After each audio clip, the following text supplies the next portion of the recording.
Prabowo ini seorang menantu dari Soeharto, presiden.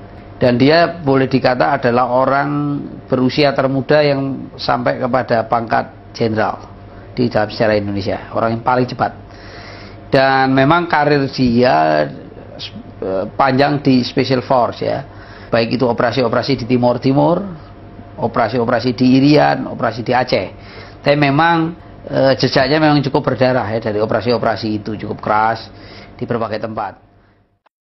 Sejak kasus penghilangan orang ini ada yang dihukum.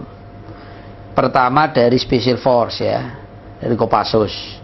Ada 11 orang Kopassus membentuk apa yang disebut tim mawar penculikan terhadap 9 orang sorry.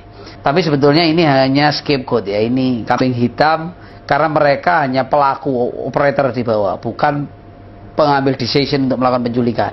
Dan lagi mereka ini dilindungi untuk tidak bertanggung jawab terhadap mereka yang sampai saat ini masih hilang, padahal bagian dari operasi penculikan yang sama.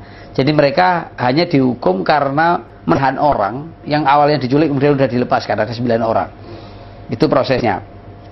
Di samping itu memang ada 2 orang jenderal ya, dan 1 orang kolonel yang dicopot jabatannya karena kasus-kasus penculikan ini.